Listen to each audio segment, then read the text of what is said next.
내가 이르노니 너희는 성령을 따라 행하라. 그리하면 육체의 욕심을 이루지 아니하리라.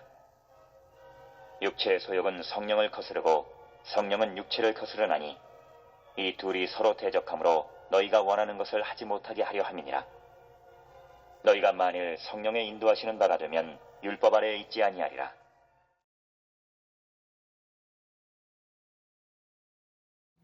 지난주에 우리가 성령 강림 주일을 보냈습니다. 성탄절, 부활절, 수수감사절, 이제 또 7월 첫째 주면 맥주감사절, 다 중요한 교회 절기지만 이 성령 강림절도 정말 성령께서 제자들에게 또 우리에게 임하셨고 이를 통해 초대교회가 이루어졌기에 교회의 탄생일로 보는 만큼 굉장히 중요한 날이라는 것도 지난주에 말씀을 드렸죠. 지난주 말씀을 살짝 복습해 볼까요? 우리가 믿는 하나님, 삼위일체의 하나님, 성부, 성자, 성령. 세 위격이 있으시지만 그렇다고 해서 분리된 세 분이 있는 게 아니라 한 분 하나님으로서 모두 같은 하나님이십니다. 우리는 이 삼위일체 하나님을 믿습니다. 성경을 보면 구약시대에는 대체로 성부 하나님께서 이렇게 나타나시고 말씀하시고 사람들에게 이렇게 알려주셨고 예수님께서 이 땅에 오시면서 신약시대가 이제 시작됐고요. 예수님의 말씀이 곧 하나님의 말씀이죠. 이제는 예수님이 승천하시고 보혜사 성령님이 우리 가운데 오셨으니 지금은 성령의 시대다라고 할 수가 있습니다. 그렇다고 해서 구약시대에는 예수님 성령님이 계시지 않았다 그렇게 하는 게 아니죠. 어느 시대나 언제나 계셨던 분이시지만 단지 이제 드러나신 것이 구약시대에는 하나님께서 좀 더 이렇게 비중 있게 드러나셨고 신약시대에는 예수님, 지금은 성령의 사역이 드러나고 있는 시대인 겁니다. 성령님께서 우리 가운데 이 땅에 오신 이유는 예수님께서도 말씀하셨죠. 그렇게 하는 것이 우리에게 유익이 되기 때문입니다. 예수님이 평생 같이 계셨으면 더 정말 좋을 수도 있겠지만 예수님은 예수님의 사역을 완성하셨고요. 성자로서의 사역을 완성하셨고 하늘로 올라가셨어요. 이제는 성령님께서 우리 가운데 계셔서 우리의 마음을 지배하시고 가르치시고 조언하시고 조력하시는 보혜사, 조력자 성령님으로 우리 가운데 함께 하십니다. 성령님은 하나님이시기 때문에 모든 걸 아시고 모든 것을 이끄시고 우리의 마음을 주장하셔서 거룩한 주의 길로 아름다운 성도로서의 길로 가도록 지도하십니다. 그래서 성령님께서 우리에게 임하신 이유는 진리 가운데 우리가 가도록 인도하시기 위함이고 모든 죄를 깨달아서 죄에 빠지지 않고 의의 길로 가도록 하시기 위해 우리를 구원의 길로 가도록 하시기 위함이다. 그러니 우리는 성령의 인도하심을 늘 간구하며 성령 안에 거하는 성령의 사람이 되어야 할 것입니다. 우리에게 주시는 유익이 단순히 세상에서 말하는 그런 편리함이나 모르는 걸 알게 하고 어떤 좋은 걸 줘서 삶이 좋아지는 그런 유익함만을 말하는 건 아닙니다. 그런 것도 있겠지만 그것이 전부는 아니에요. 우리의 모든 전인격적인 삶과 인생 전반에 걸쳐서 이끄시는 성령님의 일하심이다 라는 거예요. 앞서도 말씀드린 것처럼 삶과 모든 것을 주관하시고 우리의 마음에서 친히 가르치시고 인도하시고 이끄시는 우리 성령님의 지혜. 당연하게도 성도는 바로 이 성령께서 안에 계시고 성령으로 가득 찬 사람.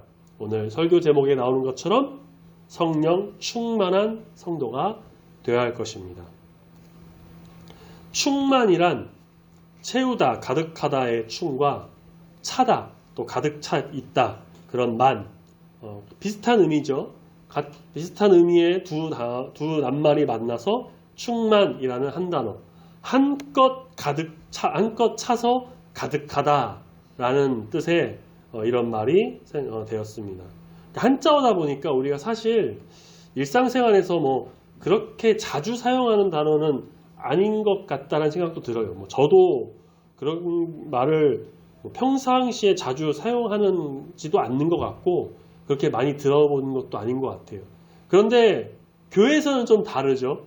교회에서는 정말 많이 사용합니다. 오늘 설교 제목처럼 성령 충만, 뭐 다른 말로는 뭐 다른 걸로 또 은혜 충만, 뭐 기도 충만, 말씀 충만 많이 사용합니다. 우리가 성경에서는 가득하게 차다라는 뜻 외에도요, 이 충만이 뭐냐면 완전한 상태, 완성된 상태를 포함하는 말로 또 쓰입니다. 특히 그리스도의 은혜, 때가 찬 하나님의 경륜, 기쁨의 충만함, 사랑은 율법의 완성, 여호와의 영광이 온 땅의 충만함, 땅 위의 모든 만물, 이런 곳에서도 이 충만이라는 말이 아주 고르게 사용되고 있다라는 거죠. 사람들은 가득 찬 걸 좋아합니다. 통장에 잔고가 차고, 지갑이 좀 차고, 옷장에 옷이 좀 차고. 저는 사실 이해하지는 잘 못하는데 그래도 나름 자기의 취미생활이라고 하니까 이해하려고 노력은 하는데요. 피규어라는 걸 모르는 사람이 있어요. 피규어가 뭐냐면 뭐 게임이나 애니메이션의 캐릭터를 이렇게 인형이나 장난감처럼 만든 그런 건데, 피규어를 막 수백 수천 개를 모아요. 그래서 막 진열장 아니면 한 방 아주 넓은 공간에 막 모으는데, 어떤 개그맨은 그거 모으는데 막 몇 억을 썼다는 사람도 있어요. 그렇게 진열장에 피규어를 막 가득 채우는 걸 또 좋아하고, 어떠신지 모르겠지만 그릇을 또 좀 좋아해서 찬장에 막 그릇을 채우고, 어떤 분들은 또 책을 좋아해서 책장에 책을 가득 채우는 걸 좋아합니다. 이렇게 사람들은요, 빈 것보다는 가득 찬 것을 좋아해요. 뭐 가득까지는 아니더라도 좀 어느 정도 적당히 채워져야 만족감을 느끼고 풍성함도 느끼고 심신의 안정도 느끼는 것 같아요. 아주 단편적인 예를 하나 들어보자면요, 우리 교회 뒤에도 이제 정수기 옆에 종이컵이 있는데요, 물을 마실 때 종이컵 사용을 해야 되니까, 없으면 안 되니까 종이컵이 항상 이렇게 있습니다. 그런데 자주 사용하시다 보면, 저도 지나다 보면은 컵이 한두 개밖에 없거나 막 없을 때가 있어요. 그러면 어때요? 채워놔야죠. 쓰시게. 이게 없으면요, 저도 지나가면서 없으면 뭔가 불안해요. 그래서 제가 막 채워놓기도 해요. 불교의 어떤 스님, 유명한 스님이죠. 뭐 이름은 말 안 해도 다 아시는 아주 유명한 스님이 무소유라는 아주 유명한 말을 하고 책도 썼습니다. 어떤 것을 소유하지 않고 물건은 물론이고 마음도 비우라는 거였어요. 그러니까 무엇인가를 갖는다는 것은 다른 한편으로 무엇인가 얽매인다는 것인데, 그래서 가지는 것의 당연함을 좀 내려놓고 자랑거리로 살지 말고, 그렇게 가지려고 할 때, 채우려고 할 때 얽매이는 것도 많으니까 좀 무소유의 생활, 무소유의 마음을 갖고 사는 것이 더 낫다라고 했다는 거죠. 그렇다고 해서 이 무소유가요, 뭐 아무것도 가지지 않은 완전 영으로 살라고 하는 그런 건 또 아니에요. 그러니까 불필요한 것을 갖지 말라고 하는 것인데, 뭐 그 책을 보지는 않았고요. 저도 뭐 인터넷으로 이렇게 찾아만 봤어요. 참 아이러니하게도 그런 무소유를 주장하고 그런 삶을 살라고 권고하면서 강의를 했던 그 유명한 스님이 미국 뉴욕의 아주 초호화 저택과 고급 외제 스포츠카를 소유한, 반대로 막 풀소유를 했던, 또 유명한 강연을 해서 엄청난 수입을 벌였다고 해서 논란이 일기도 했었는데요. 그렇게 아무리 무소유를 막 주장한다고 해도요, 불필요한 것을 내려놓고 가진 것에 만족하려고 해도 사람은 부족하고 비어있고 가지지 못한 것보다는 좀 어느 정도 차고 채워놓고 소유하고 거기에 조금 더 넘어서서 가득 차는 것을 좋아합니다. 그게 좀 욕심이 되고 너무 과해서 탈이 나면 문제가 되겠지만, 사람의 특성상 부족하고 없는 것보다는 가지고 채우고 넘치는 것을 더 선호한다는 거죠. 이제 예배 끝나면 점심시간이 다가오죠. 교회에서 식사를 좀 하면 더 좋을 텐데, 배고프신가요 지금 혹시? 배고픈 게 나으세요? 아니면 배부른 게 나으세요? 당연히 사람은 배부른 게 낫다고 할 겁니다. 배고프면요, 힘이 좀 잘 안 나고요, 막 무기력해지고 막 다리에 힘도 풀리고 머리도 잘 안 돌아가요. 성령님도 마찬가지입니다. 성령님께서도 이제 내 안에 가득 차고 넘치는 이른바 성령 충만해서 그래야 우리가 성령의 사람으로 완전해질 수 있다는 거죠. 그래서 우리는 성령께서 내 안에 늘 가득 차 있기를 소망해야 합니다. 기도하고 간구해야 합니다. 성령님이 내 안에서 나를 지배하셔가지고 나의 모든 삶이 성령이 이끄시는 삶, 성령의 주관대로 역사하는 삶이 되기를 바라면서 성령 충만함을 간구하며 나가는 우리의 인생이 되어야 한다는 거죠. 성령께서 내 모든 것에 정말 가득 차고 흘러 넘쳐가지고 성령의 충만한 은혜가 풍성하게 일어나는 우리 모든 성도님의 삶이 되시기를 소망합니다. 아멘. 본문 우리 말씀 갈라디아서 5장 16절에 보시면 이렇게 말씀하고 있죠. 너희는 성령을 따라 행하라. 성령께서 인도하여 주시는 대로 살아가라 라고 하는 말입니다. 인간은 인격체고요. 스스로 생각하고 판단할 수 있지만 기본적인 죄악과 원죄라고 하죠. 죄악과 또 죄로 물든 이 세상에서 죄가 들어간 판단으로 인해서 죄를 범할 수가 있어요. 본문에 나오는 육체의 욕심을 말하는 거죠. 16절 후반절에 나오면 육체의 욕심, 또 17절에 나오는 육체의 소욕. 이 육체의 소욕, 육체의 욕망을 가진 사람은 어떻습니까? 성령을 거스르게 된다라고 하죠. 성령은 또 육체를 거스릅니다. 그러니까 육체의 욕망, 세상적인 욕심과 성령의 인도하심은 공존할 수가 없습니다. 이 둘은 서로 말씀에 나와요. 대적함, 적대 관계에 있다고 해요. 너무도 당연한 겁니다. 성령의 인도하심으로 성령을 따라 행하는 것은 하나님 안에서 예수 그리스도의 십자가를 따라가는 참된 믿음의 사람, 성도의 삶이라는 것이죠. 반면에 육체의 소욕, 세상의 욕심을 가지고 가는 사람은 어때요? 세상 속에 속하고 즉 공중의 권세 잡은 자인 사탄이라고 하는 이 자가 지배하는 죄의 세상에 속해서 죄의 모습을, 죄를 가진 자의 모습으로 살아가기 때문에 이 두 마음은요 공존할 수가 없습니다. 예수님께서도 말씀하신 바가 있죠. 마태복음 6장 24절에서 한 사람이 두 주인을 섬길 수가 없다라고. 우리는 하나님의 성도고 예수 그리스도의 거룩한 제자, 아름다운 주의 자녀로서 성령을 따라 행하는 자가 되어야 할 것입니다. 즉 성령 충만한 자가 되어야 한다는 거죠. 18절 만일 성령이 인도하시는 바가 되면 성령에 의해 삶을 인도받고 성령 충만한 자로 나아간다면 율법 아래에 있지 않다라고 합니다. 이 율법 아래에 있다라고 하는 건 무슨 말이냐면 행위 중심의 의로움을 추구하거나 율법만을 지킴으로써 구원을 얻으려는 그러한 삶의 태도를 말해요. 바울은 성령의 인도를 따르는 사람은 이런 율법의 얽매임에서 자유롭다라고 말하는데 이건 뭐 율법을 막 무시하거나 안 지켜도 된다 막 그런 걸 말하는 게 아니라 성령 안에 사는 삶이 율법이 요구하는 의를 자연스럽게 이루게 한다라는 것을 의미한다는 겁니다. 그러니까 외적인 규칙이나 율법이 아닌 하나님의 영, 내적인 성령의 내적 인도를 따르는 그 삶을 살게 된다라고 하는 것이죠. 그 삶은 뭘까요? 19절에서 21절에 나오는 이 육체의 일이 아닙니다. 육체의 일은 음행, 우상숭배, 주술, 분노, 시기, 투기, 술 취함 이런 거를 행하는 자가 우리는 아니라는 거예요.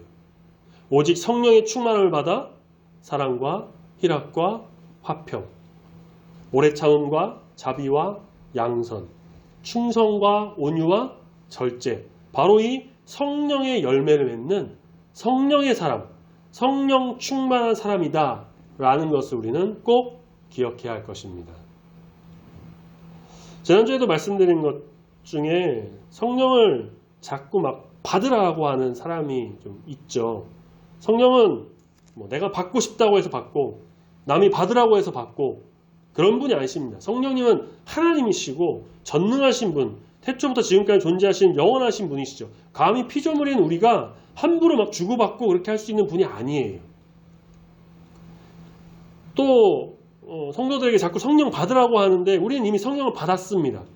물론 그때와 시기를 이제 정확하게 아는 분도 계시지만 그렇지 않은 분들도 많아요.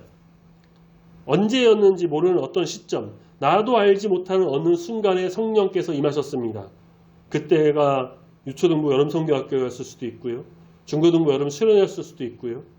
혹은 세례를 받는 시간이었을 수도 있고, 아니면 더 지나서 예배 드리던 어떤 순간 갑자기 뜨거운 마음으로 주께서 임했던 시간이었는지 알 수는 없어요. 근데 그 시간이 중요한 것이 아니에요. 우리가 이미 성령을 받았다라는 겁니다. 그것을 보통 성령 세례라고 합니다. 그러니까 성령을 받는 성령 세례는 우리가 일생에 단 한 번 이렇게 받게 되는데, 신앙생활에 한 번 이루어지는 시간인데, 그렇게 성령 세례 받은 우리는 성령의 사람으로 하나님의 성도로서 온전히 살아가고, 이제는 우리가 강구해야 될 것이 무엇입니까? 바로 성령 충만이라는 것이죠. 성령 충만. 성령께서 내 안에 가득 차고 흘러넘쳐서 성령으로 온전해지는 삶을 살아가는 것이란 겁니다. 성령께서 나를 완전히 떠나가지 않으시지만 내가 자꾸 세상의 것을 바라보고요, 세상 욕심을 내고, 혹은 나 자신을 위해 이기적으로 개인적인 생각으로 자꾸 그렇게 간다면 내 안에 계신 성령께서 어떻게 돼요? 작아지는 거예요. 자꾸 작아져요. 성령께서 나를 지배하시고 나의 마음의 왕이 되셔가지고 나를 다스리시면서 그렇게 성령의 삶으로 나가야 되는데, 내가 자꾸 성령을 끌어내리는 거죠.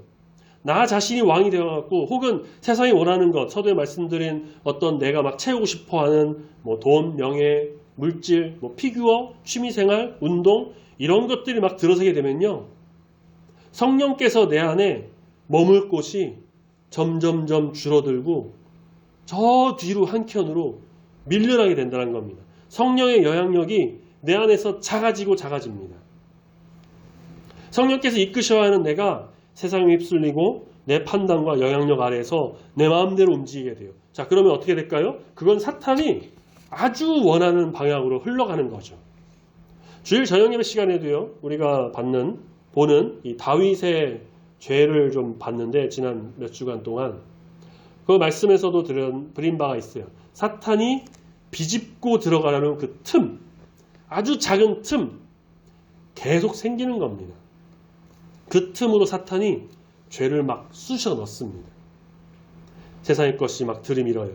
나 스스로가 왕이 되려고 행합니다. 결국 세상 중심, 세상 충만, 욕심 충만, 나의 자신 충만, 죄의 충만으로 성령께서는 내 마음 아주 한 구석에 조그맣게 그렇게 영향력도 없이 계시게 되겠죠.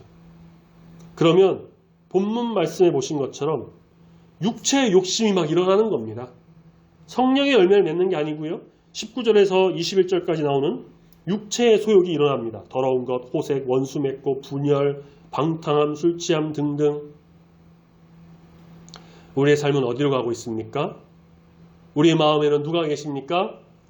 우리는 무슨 충만으로 살아가고 있습니까? 성령께서 내 안에 가득 넘쳐 성령 충만한 삶을 살아가는 우리 중부교회 모든 성도님들이 되시길 소망합니다. 아멘. 그렇게 하려면 노력해야겠죠. 우리가 노력해야죠. 내 욕심 내려놓고, 내 생각 내려놓고, 우리 앞서 처음에도 찬양 불렀던 것처럼 예배 전에 내가 주인 삼은 모든 것 다 내려놓고, 세상의 것에 자꾸 눈 돌리지 말고 정치적인 거나 사회적인 것에 자꾸 관여하거나 그게 매달리는 게 아니라 하나님을 바라보면서 하나님 나라를 만들어가면서 말씀과 기도로 무장하여 성령 충만함을 간구하며 나가야 할 겁니다. 어쩌다 한번 일주일에 이렇게 주일만 예배드리면서 채우려고 하는 게 아니라 매일매일의 삶이 그렇게 주님께로 나가는 삶, 성령이 인도하시는, 성령께서 함께 하시는 삶을 늘 간구하며 성령께서 채워주기를 소망하는 성령의 삶을 살기로 다짐하며 나가야 한다는 거죠. 그렇기에 정신 차려야 합니다. 누가복음 21장 34절에서 예수님 말씀하셨습니다. 너희는 스스로 조심하라. 그렇지 않으면 방탕함과 술취함과 생활의 염려로 마음이 둔하여지고, 조심하지 않으면요, 성령의 인도하심이 아닌 이런 세상의 것을 인해서 마음이 막 둔해지고 덫과 같이 우리에게 임하게 될 거란 겁니다. 그렇기에 누가복음 21장 36절 인자 앞에 서도록 항상 기도하며 깨어 있으라 라고 주님께서 말씀하십니다. 정신 차리라는 거예요. 깨어서 기도하라는 거죠. 주님 곁으로 나아가도록 아까 광고 시간에 말씀드린 것처럼 매일 경건의 생활을 통해서 주 앞에 나아가는 성령께서 임재하셔서 성령의 지배를 받아 성령의 길로 가도록 성령 충만하도록 간구하는 자가 되어야 한다는 것입니다. 누가 대신해 줄 수 있는 것도 아니에요. 옆에서 아무리 중보기도 해주고 가르쳐주고 깨닫게 해줘도요. 내가 스스로 그렇게 나가지 않으면 할 수가 없습니다. 예배, 말씀과 기도, 경건의 생활, 주님을 바라보며 성령의 임재를 간구하는 성도로서의 삶, 복음 전파, 전도, 찬양, 이 모든 것들 우리 중보교회 성도님들은 이렇게 성령 충만한 삶 속에서 늘 감사와 영광을 올려드리는 거룩한 길을 가는 우리 아름답고 복된 성도인 줄로 믿습니다. 아멘. 성령 충만함을 입으면 이전과는 다른 정말 놀라운 하나님의 뜻을 이루어 성령의 사람으로 성령의 사역을 감당하게 돼요. 누가복음 4장 1절에 보면 예수님 또한 성령 충만함을 입어가지고 요단강에서 돌아오셔서 성령의 이끄심을 따라 광야로 나가 사탄의 시험을 받으셨어요. 물론 성령의 도우심으로 모든 시험을 다 이기셨죠. 지난주에도 말씀드린 성령 강림절의 성경적 근거가 되는 오순절 성령이 임하는 사건, 사도행전 2장에 나오는 2장 4절 거기 모인 제자들과 사람들은 어떠했습니까? 성령 충만함을 받아 성령이 말하게 하심으로 각종 방언으로 말하고 기도했다고 합니다. 특히 베드로는 사도행전 4장 8절에서 성령이 충만하여 관리와 장로 높은 사람들 앞에서 담대하게 복음을 전파했어요. 예수 그리스도를 말했습니다. 제자들은 하나님의 사역을 감당하는 사람을 뽑을 때도 그냥 하지 않았어요. 7집사를 선택할 때에 사도행전 6장 3절에 보면 사람들 가운데 성령과 지혜가 충만하여 칭찬받는 사람을 뽑았죠. 그 말을 들은 모든 사람이 기뻐하여 성령 충만한 사람 스데반을 비롯한 7명의 집사를 뽑았습니다. 스데반은 더욱 성령 충만하여서 백성들 앞에서 담대하게 예수 그리스도를 전했습니다. 자기가 죽을 걸 알면서도 죽을 수도 있다는 걸 분명히 알고도 성령 충만함으로 오직 예수 그리스도를 전파했어요.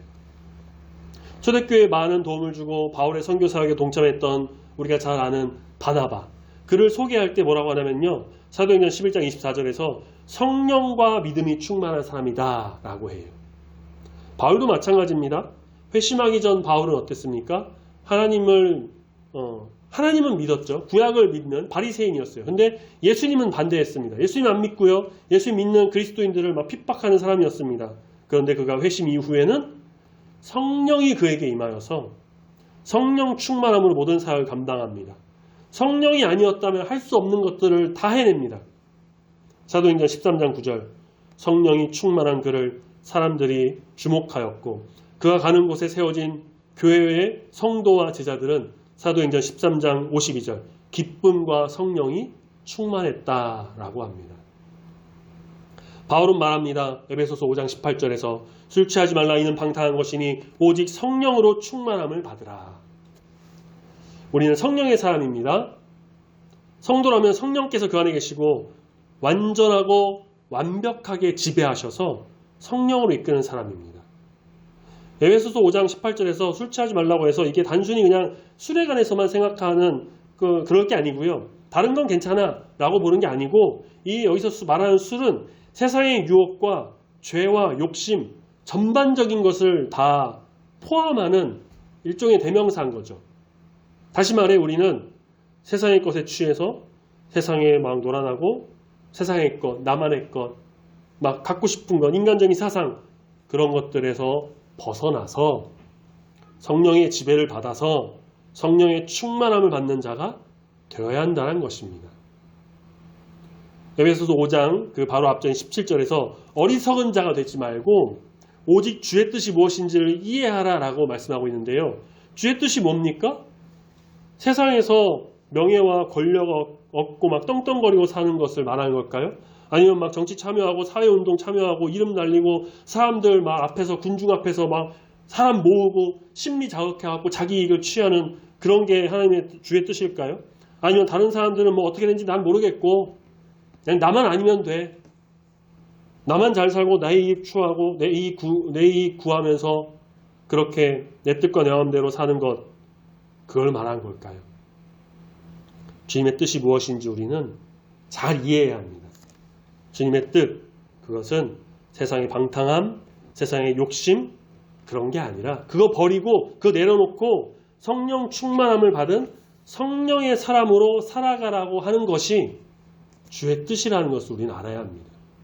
그렇기에 오직 성령 충만함을 간구하며 나가는 자가 되어야 합니다. 19절 시와 찬송과 신령함으로 노래들로 화답하고 마음으로 주님을 찬양하며 20절에서 모든 일에 예수 그리스도의 이름으로 항상 하나님께 감사함으로 나가는 자.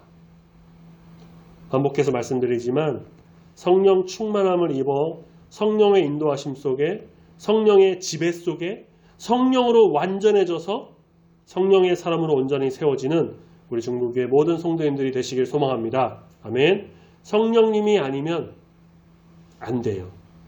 성령께서 우리 안에 계시지 않으면 안 됩니다.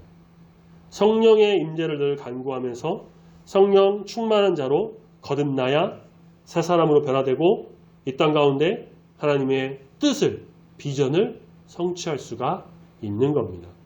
늘 말씀과 기도, 예배를 통해 감사와 기쁨, 찬양을 통해 성령 충만한 성도로서 이 땅 가운데 빛과 소금이 되는 거룩하고 아름다운 우리 중부교회 모든 성도님들이 되시기를 소망합니다. 아멘. 어느 인디언 추장이 손자에게 인생에 관해서 좀 가르쳐주고 있었어요. 손자를 이제 앞에 앉혀두고 이렇게 말합니다. 내 안에는 2마리의 개가 싸우고 있어. 어떤 개냐면 한 마리는 분노, 시기, 욕심, 교만으로 가득 차 있는 개고 또 한 마리는 평화, 사랑, 친절, 겸손, 절제 이걸로 가득 찬 개란다. 이 2마리는 매일 이 할아버지 안에서 치고받고 싸우고 있지. 그러니까 이 말을 들은 손자가 눈을 크게 뜨면서 이렇게 물었습니다. 궁금해가지고. 그럼 누가 이겨요? 2마리 중에 누가 이겨요? 싸우면? 그러자 그 추장 할아버지가 이렇게 대답했다고 해요. 내가 먹이를 주는 개가 이긴단다. 어떤 의미일까요? 오늘 본문에 나오는 육체의 욕심, 성령의 일하심, 내 안에서 매일 싸우고 있습니다. 오늘도 싸우실 거고요. 내일도 싸우실 거고요. 어제도 아마 싸우셨을 거예요. 인간적인 마음으로, 세상적인 욕심으로는 육체의 욕심이 이기겠죠. 그런데 우리는 내 안에 성령이 이기시도록, 내 안에 성령이 가득 차도록, 성령 충만하도록 하는 삶을 사는 참된 성도가 되어야 합니다. 성령 충만한 삶이란 내 안에 있는 성령님께서 더 많은 먹이를 주는 삶이다 라고 할 수가 있겠죠. 어떤 먹이예요? 말씀 읽고 기도하고 찬양하고 복음 전파하고 예배 잘 들으시고 만나는 사람들에게 선을 베풀고 예수 그리스도의 향기 날리고 주의를 잘 지키고 가족과 나라와 민족을 위해서 기도하고 성령의 인도하심을 늘 간구하면서 성령의 뜻대로 가는 그 먹이를 먹는 삶이죠. 육체의 소욕을 물리치고 세상과의 영적 전쟁에서 승리하여 하나님의 전신갑주를 입은 성도로 세워져서 정말 성령 충만함으로 하나님의 전신갑주에 나오는 것 중에 하나가 있어요. 성령의 검. 성령의 검을 들고 주님 앞에 바로 서는 우리 모든 성도님 되시길 바랍니다. 성령님께서 함께 하시면 어려울 것이 없습니다. 성령님께서 함께 하시면 넘어지지도 않습니다. 넘어져도 도와주시고 또 일으켜 주십니다. 보혜사 성령이 함께 하시니 걱정이 없습니다. 우리는 성령의 사람이라는 것을 기억해야 됩니다. 성령 충만한 성도, 성령으로 가득 차 세상의 두려움이 없어지고 예수 이름으로 승리하는, 그래서 믿음의 성도로 굳건하게 세워지는 우리 모든 성도님들이 되시기를 예수님의 이름으로 축원합니다. 아멘. 같이 기도하겠습니다.